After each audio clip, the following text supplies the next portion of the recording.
how do we kind of go about practicing our accents and non-accents?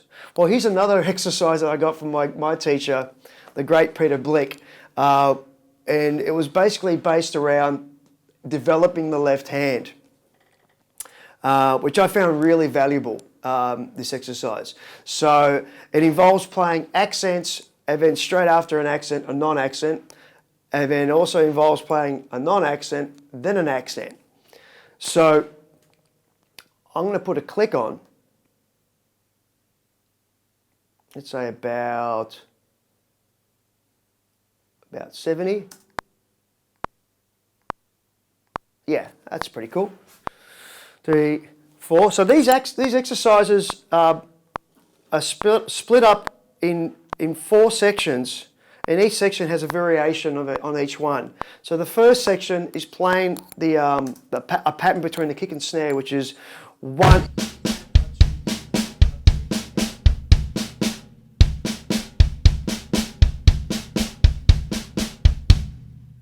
While playing accents with the right hand, playing a 1 and 2 and 3.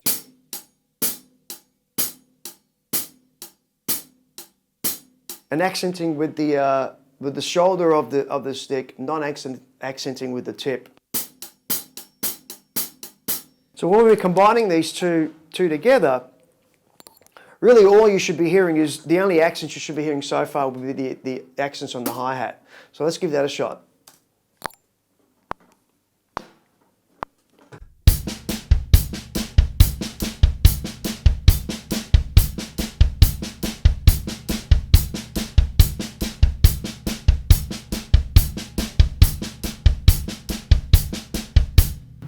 Now we're going to add an accent on the snare drum on the first hit of that snare drum.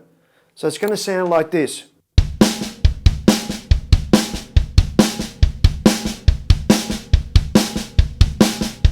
Together with the hi-hat, 3, 4.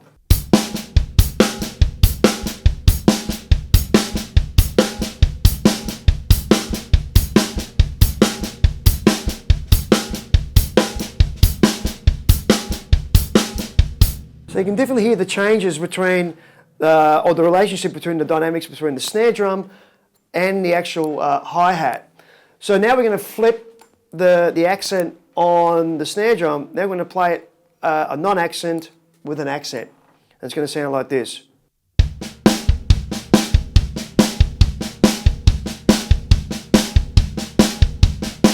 Together with the hi-hat.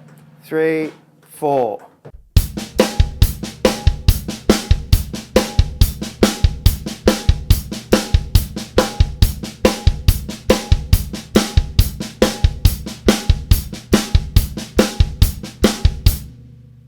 So you notice also I snuck in a couple of rim shots there too. So I would advise practicing it both ways, without the rim shot as an accent and also with a rim shot as the accent.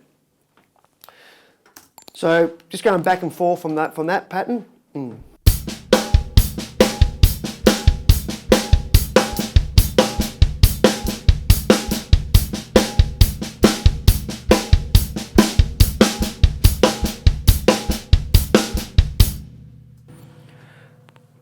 So the same thing applies when you're playing the next 3 variations. So I'll just rip through them and hopefully you'll be able to pick up where the changes are.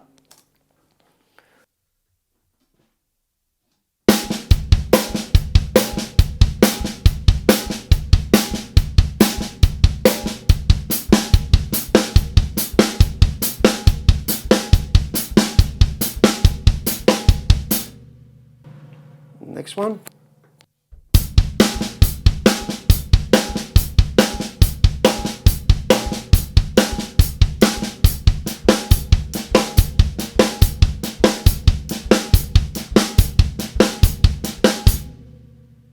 And the final one. 3, 4.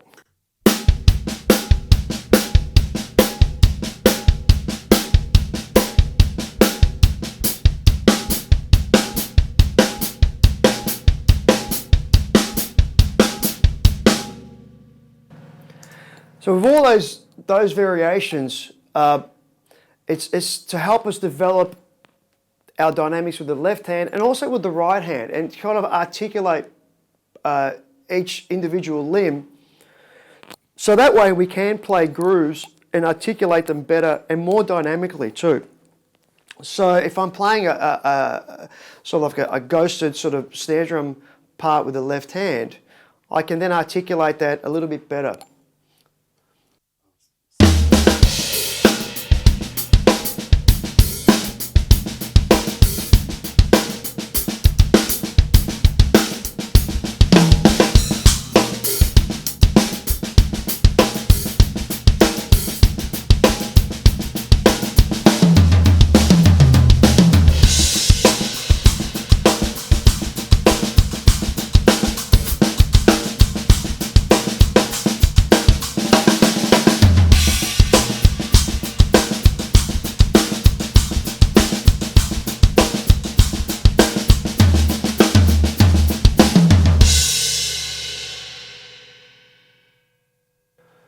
So that's just me sort of just having some fun utilising those ghosting exercises that I just covered before.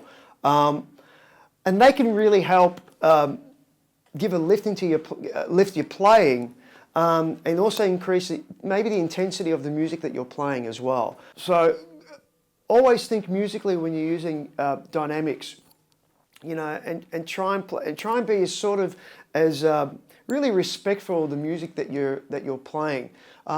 If it's full on sort of rock energy sort of stuff, you know, the dynamic level is going to be right up there from the word go.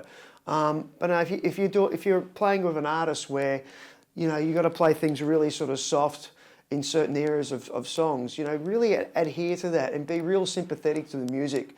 And you know, the other musicians in the band will love you, and hopefully that sort of stuff, these sort of concepts, I should say, these sort of concepts will help you grow as a musician, and also, you know, make you employable for a very, very long time. You know, just on a more personal thing, I play with a guy named Jeff Atchison, who's a great guitar player, great singer, and his music really requires this dynamic sort of awareness.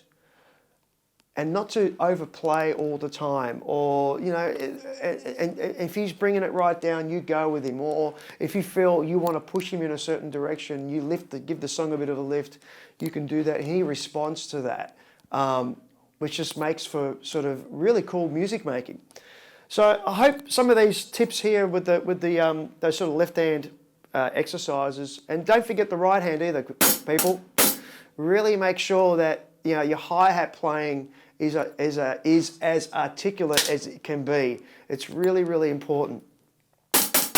So just make sure we accents with the shoulder, non-accents with the tip.